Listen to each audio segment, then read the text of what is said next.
Swastiastu. Salam sejahtera untuk kita semua. Perkenalkan, nama saya Desi Sukmayanti. Saya berasal dari Bali. Saya adalah mahasiswa Universitas Terbuka UPBJJ Denpasar dengan nomor induk 859040104. Pada hari ini saya akan melakukan pengamatan untuk memenuhi tugas mata kuliah Praktikum IPA di SD Modul 6 Gelombang Kegiatan Praktikum 1 Jenis dan Bentuk Gelombang. Di sini saya akan melakukan 3 kegiatan praktikum, yaitu yang pertama percobaan jenis-jenis gelombang, yang kedua percobaan sifat pemantulan gelombang, dan yang ketiga yaitu gelombang stasioner. Judul percobaan yang pertama yang akan saya bahas kali ini tentang percobaan jenis-jenis gelombang. Adapun tujuan dari kegiatan praktikum ini adalah mengamati bentuk dan jenis gelombang transversal dan gelombang longitudinal. Alat dan bahan yang akan saya gunakan untuk praktikum kali ini yaitu selingki, karet gelang, kabel listrik, dan benang kasur. Gelombang merupakan fenomena fisis di mana terjadi perambatan, gangguan, atau osilasi yang membawa energi dari satu titik ke titik lain dalam ruang tanpa disertai dengan perpindahan materi medium secara permanen. Pertama-tama, rentangkan dan renggangkan selingki pada permukaan yang datar dengan kedua ujung dipegang atau salah satu ujungnya dipegang dan salah satu ujungnya lagi diikat ke tiang. Untuk melakukan percobaan gelombang transversal, salah satu ujung selingki diayunkan ke kanan ke kiri sehingga terbentuklah gelombang yang membentuk bukit dan lembah.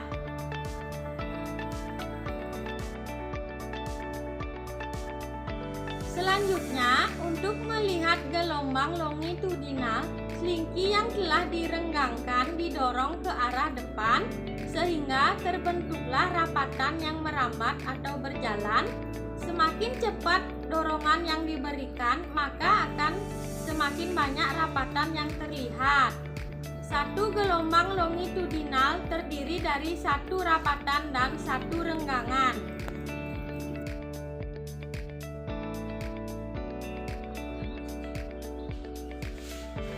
Selanjutnya, mengikatkan gelang karet di tengah selingki dan mengamati gelang karet tersebut apakah selama gelombang merambat, gelang karet tersebut ikut berpindah dan adakah energi yang merambat melalui pegas.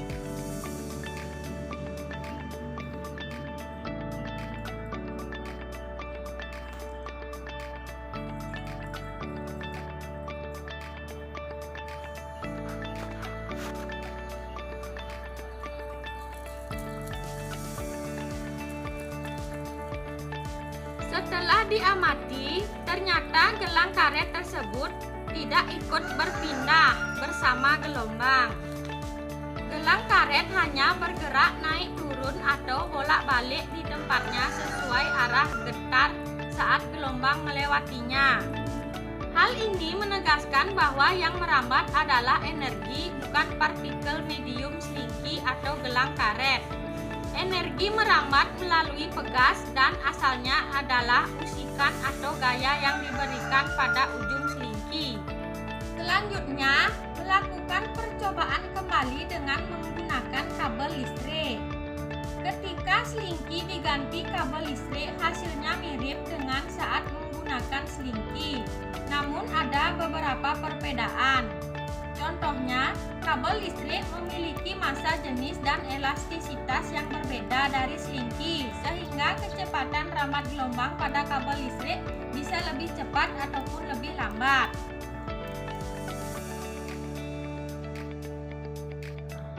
Judul percobaan yang kedua, saya akan membahas tentang percobaan sifat pemantulan gelombang.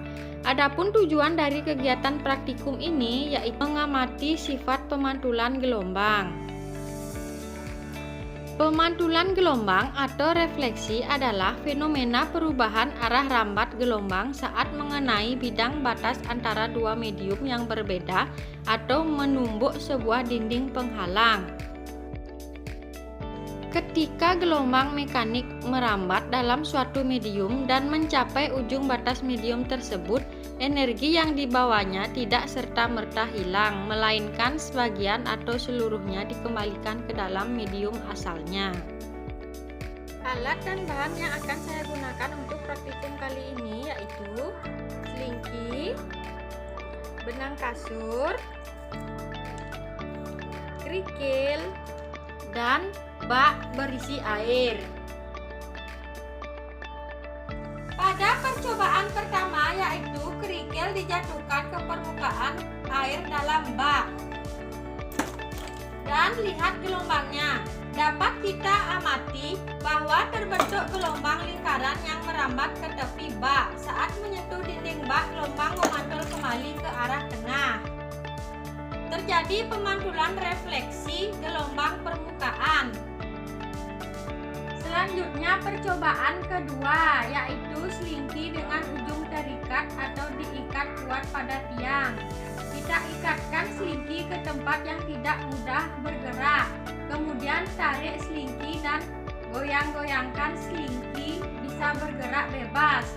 Jadi dapat kita amati satu denyut atau setengah gelombang diberikan saat mencapai tiang. Gelombang yang memantul kembali dengan posisi terbalik, terjadi pembalikan fase atau datang bukit pulang lembah. Selanjutnya percobaan yang ketiga yaitu selingki dengan ujung bebas atau diikat longgar dengan benang. Kita ikatkan selingki dengan benang, kemudian ikatkan benang ke tempat yang tidak mudah bergerak. Kemudian tarik selingki dan selingki bisa bergerak bebas. Jadi dapat kita amati satu denyut diberikan saat mencapai ujung. Gelombang memantul kembali dengan presisi yang tetap sama atau tidak terbalik. Tidak terjadi pembalikan fase, datang bukit pulang bukit.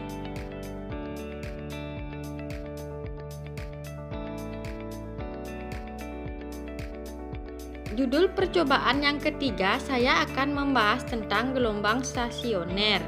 Adapun tujuan dari kegiatan praktikum ini yaitu mengamati dan menganalisis mekanisme pembentukan gelombang stasioner pada medium tali melalui pemicuan mekanis manual.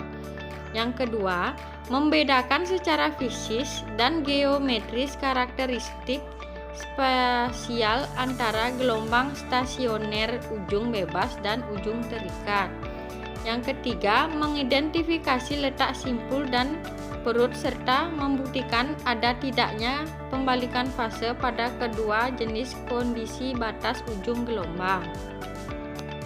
Alat dan bahan yang saya gunakan untuk praktikum kali ini yaitu ada tali, ada kawat, ring yang saya bentuk seperti cincin, dan ada tiang penyangga. Ikat salah satu ujung tali secara kuat pada ring cincin kawat, lalu pasang ring kawat ke tiang besi agar meluncur naik turun dengan lancar. Pegang ujung tali yang lain lalu mundur sejauh lebih 2,5 meter hingga tali lurus, lalu ayunkan tangan naik turun secara perlahan dan ritmis. Mempercepat tempo ayunan tangan secara bertahap hingga ring cincin kawat di tiang besi bergerak naik turun secara maksimal membentuk gelembung gelombang yang lebar. Titik cincin kawat ini adalah perut pertama P1. Lepaskan ring cincin kawat dari tiang besi lalu ikat tali pada tiang besi penyangga.